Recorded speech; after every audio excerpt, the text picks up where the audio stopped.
stars. I hope that was a compliment. I'm always fascinated with the interplay between these things that seem so accessible but yet sort of kind of guided our history throughout the years, and how we here on Earth interpret that and deal with it. So this poem is called Cassiopeia. And I started it off with a quotation from Gertrude Stein that I've always really liked. The teachers taught her that the world was round, that the stars were round, and that they were all going around and around. Most inane questions are asked while looking up, as if the answer were tucked into inside a small hole of light. There is cold metal on my palm. I rotate the cylinder. The world turns. If I lift up my hand, I can lock the stars. Someone says, "What do you see, Liz?"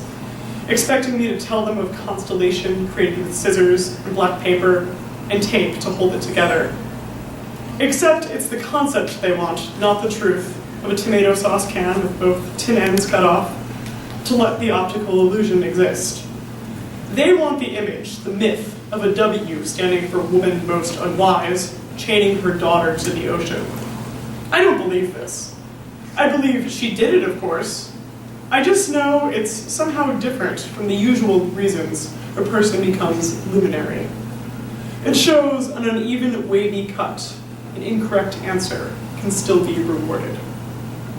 So I don't respond, my fingers still wrapped tightly around the silver ridges. I ask myself, am I right? And the sky, the solid black sky, says yes. Nice.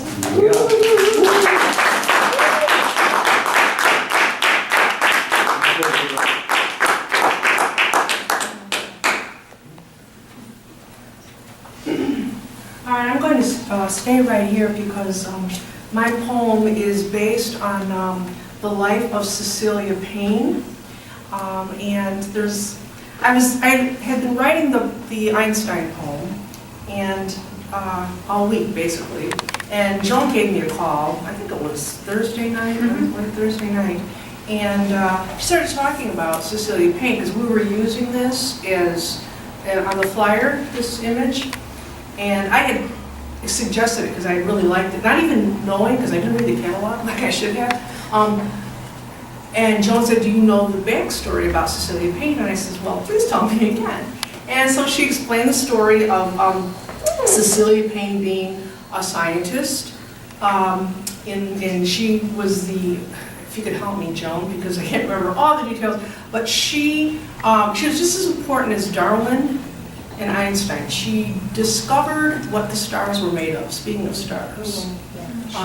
She was born in 1900 in England, and at that time Cambridge did not give degrees to women.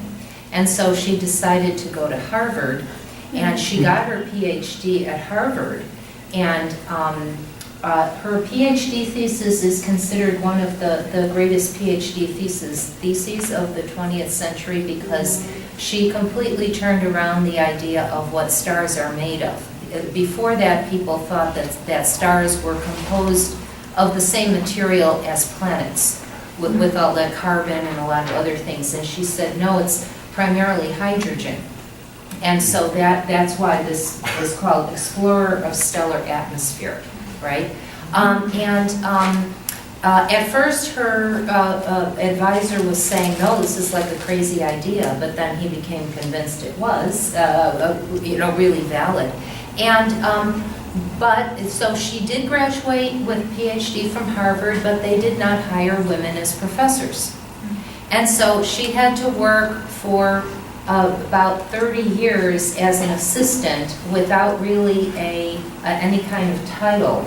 All the classes that she taught, she was never in the catalog. It was always her advisor who was listed as the teacher of the class. And then finally I think it was 1956, Harvard finally started having female professors, and she was actually appointed the first woman head of a department at Harvard.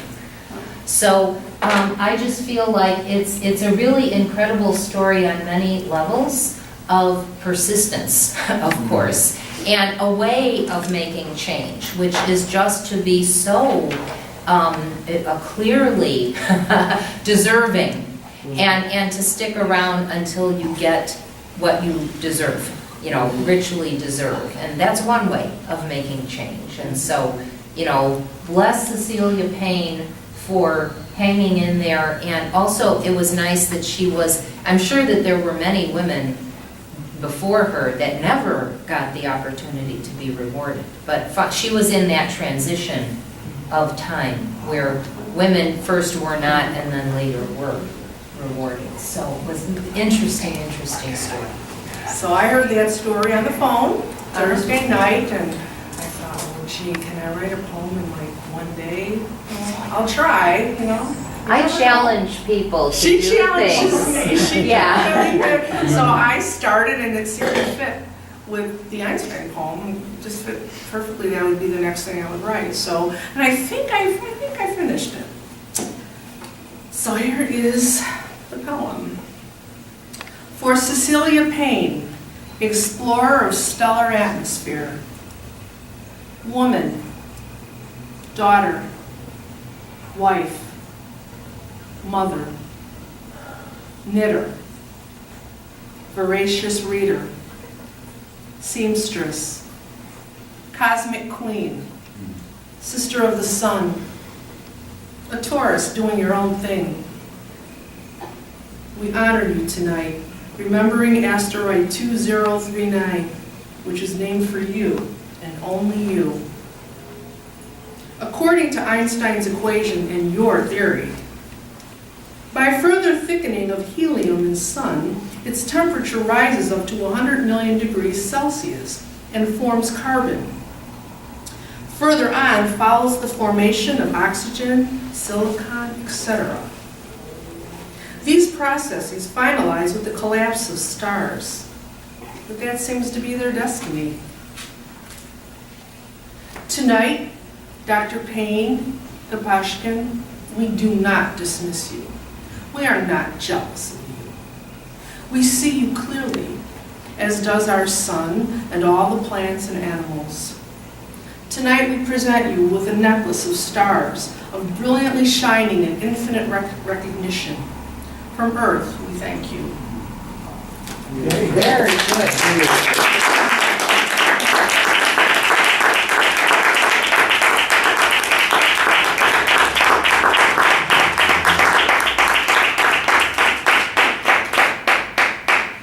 I guess it's my turn again. Go, Sally,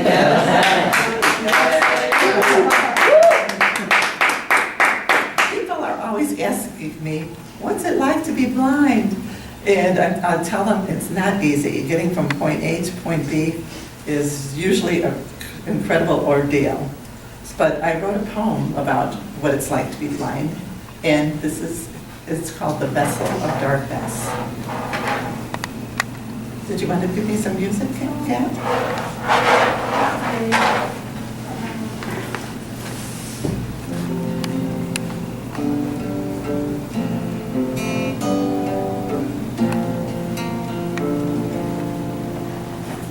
Imagine that you are adrift in a vessel of darkness. Now, open your eyes to a realm that is blacker than the heart of midnight. Icy, cold, wet. Are you dead? So, where are the stars? And where are the constellations? Alone, floating, no moon tonight. You hear moaning, a heartbeat, yours or from beneath, alone, floating. You feel arms enfolding you from above and below. Do you feel threatened? You can turn yourself into a mist. Relax, float like a lotus with petals touching the sky.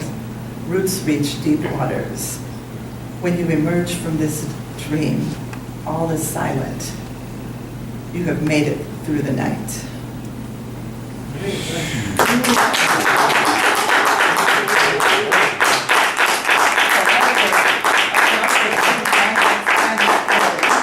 I can't find my glasses.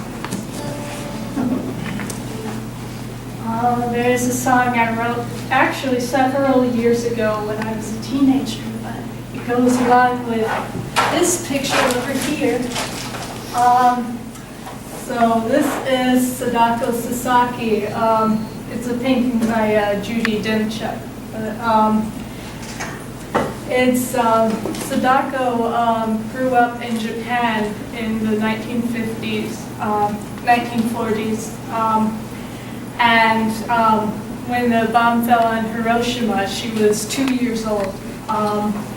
10 years later, when she was around 12, she developed leukemia from that 10 years after the bomb fell. And so, you know, she was sick in the hospital. She only lived about another year, but while she was there, a friend came to her with the legend that if you fold 1,000 paper cranes, like the origami cranes, then whatever wish you want will be granted. Unfortunately, what I've heard is that Sadako only completed about 600 before she died. But because of that, the paper crane has become a symbol of world peace. And so I always found her story very inspiring.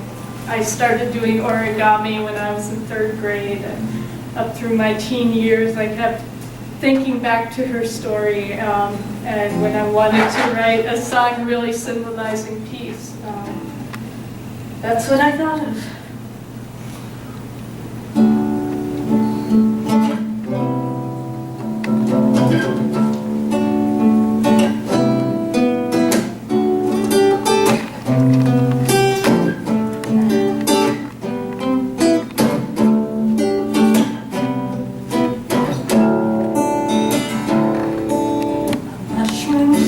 Came up over my home 10 years ago. I'm still a young girl. The war left me here in this hospital. Oh, I know.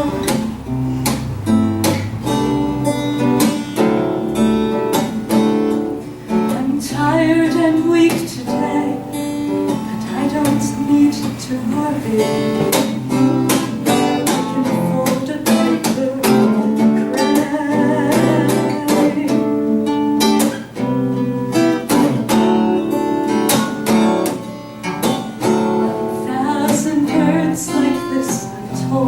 Will set me free as I float. I dream of dancing, making bright flowers grow, running on the sea.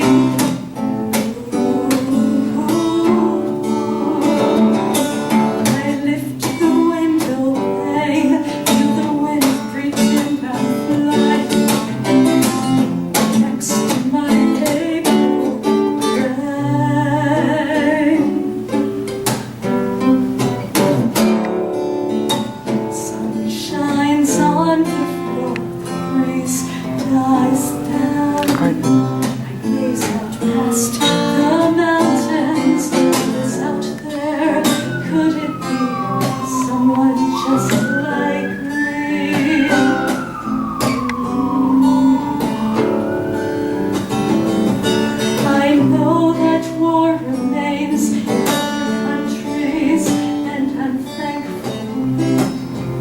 Safe with the paper crane.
me, this is a long poem, and it's a long poem about somebody I don't know anymore. That's all I'm going to say about it. It's called Dry Brown Leaves. 1. Somehow this cup cannot take one more drop of rainwater. This hat sails off in the wind. I dream that I slide my fingers beneath my ribs and lift out a warm, dripping child who has your face, all curving ovals and long eyelashes. I just can't find the words. I dream of slapping clay on an unfinished sculpture, 2 girls with tangled legs on a stone bench. I dip my hand in water, I smooth our skin down soft into curves, into lunar rounded shoulders to lay our heads upon. I am trying to make one of us into women. I don't know how. 2. There, I admitted that. I admit that I will swim through fire, so I will not become brittle. When we meet again, I will have married a flame-red tree. I will be tall and have branches that do not bend. What do I expect to find of you? I think I want to see cracked bark for me to tear off, and that I'd rather find mushrooms, dark and furtive, in your place. I want you to be stunted and rooted to the ground. I think I am crying, and that salt withers leaves like it does everything. You, like a tiny, wriggling grasshopper, the color of limes staining my tongue. I would place the creature on my tongue, its legs quivering would brush my lips. Its eyes like coal would burn into my throat. I imagine, because I do not know, that it would look inquisitive, that neither of us would make any move to escape, and, as I swallowed it would tickle my throat, it would live in my chest, and every time I put my hand over my heart, I would feel it kicking. 3. A tiny creature is clinging to your hand. It is green, too, with giant scythes gripping your fingers so tenderly. I think it trusts you. You tell me that this is a praying mantis, and I ask, for what? You raise your eyebrows and say, no, it actually devours its prey. There is no devoutness to it. For some reason, I think some of the time I was lost in a church basement. I could vaguely see the curtains full of arcs through the small frosted windows of the door. There were more curtains, too. I ended up on stage in the dark. The entire time I was trying to lift it back into its jar, I cursed myself for not being able to remember the praying mantis. It was cold, neglected, and unfed. 4. I found it the other day, its claws curled in on its side, like it was trying to hold its heart, wings, in its chest, or perhaps take something out of it. It's the way I sometimes dream of finding you. It was now a papery brown, the way your voice always sounded like dried leaves as we walked down a path, our skin sliding against each other, the bones supporting an improbable fate of connection. You know I can't write you a love poem, right? You know that we are dead, only fit for sculptures, for sketches on dead brown ivory bone pages. You know that I expect to find you frozen like a monument. As women, our lips form a continuous parabola of questioning. 5. Actually, I expect to be wearing a long coat, my hair brushing my collar. I expect to have cuffs turned back and a silver pendant at my throat. I am briskly walking down a sidewalk in black leather boots. It is fall. And I think you are wearing a long coat, too. Your hair has always been past your collar, your eyes have always been directed elsewhere, a muddle of green. They focus from the forest ahead, and I quicken my pace towards you, or at least parallel. You see me, you stop. You throw up your hands, and eventually the world will continue to creak on around us. And cracks will appear in the sidewalk. And we will die if we aren't already dead, because it is fall, and next comes winter, and we never met in winter. We save ourselves for summer, from summer. And no one seems to have any idea if our fingers will touch, if you will finally tumble out of my empty chest, your hair streaming onto the grass, and one of us will have to say something.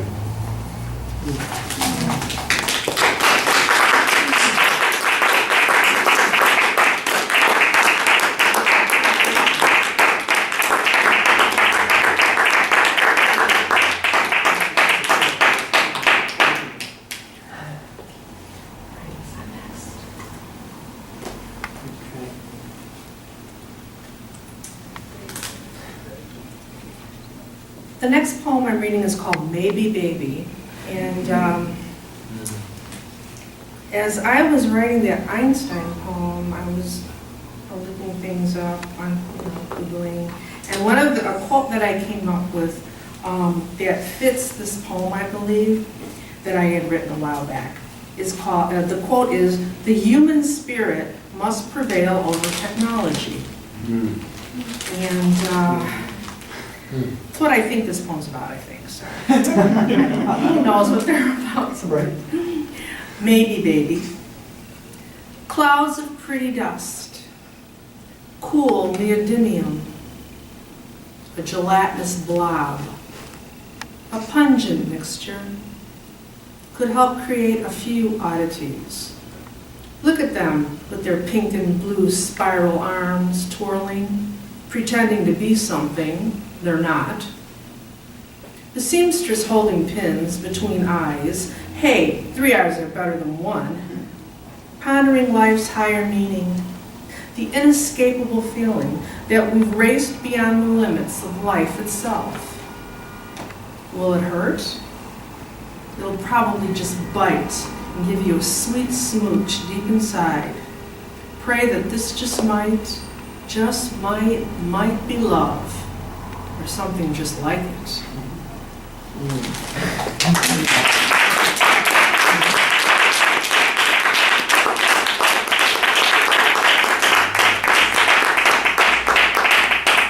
I guess it's me again.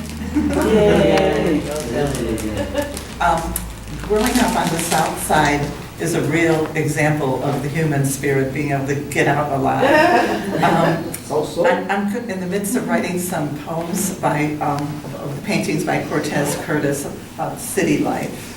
And this one is called Urban Rhapsody.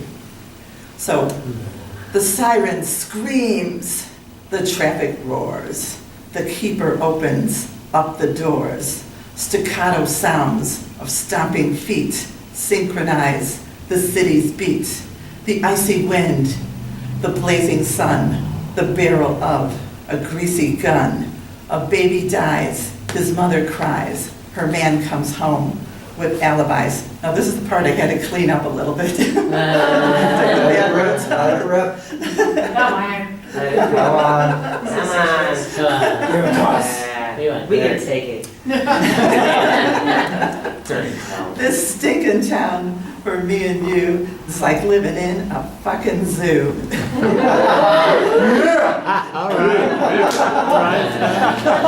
All that you hear ain't what you see, it's just an urban rhapsody.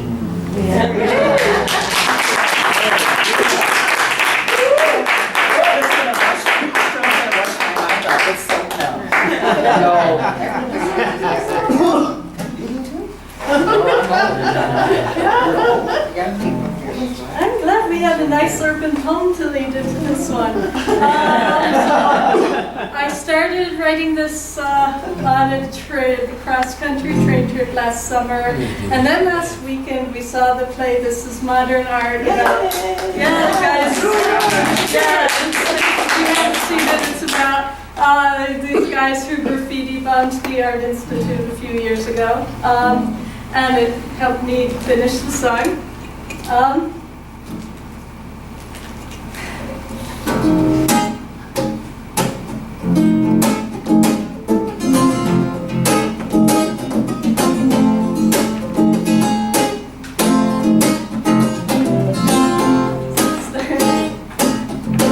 Got no money, got no plans, but you got yourself your artist hand.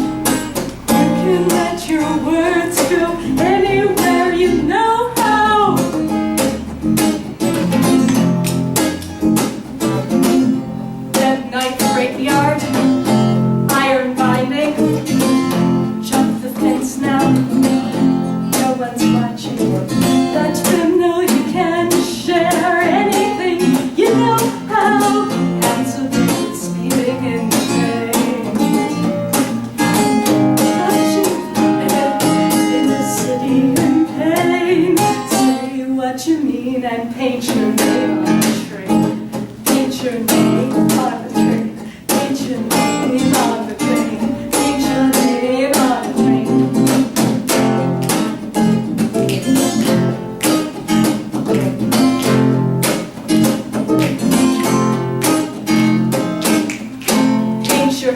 label, paint your sign, let it travel down 1,000 city lines.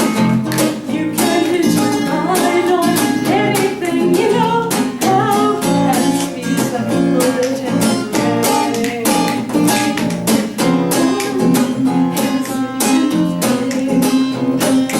Say what you mean and what you say.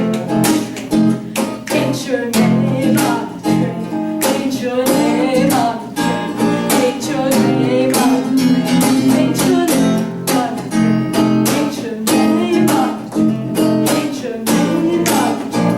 Paint your name on the train. Where's your train? Let me ask you. Where's your train? Where's your train? Did you write your name? What's next, please?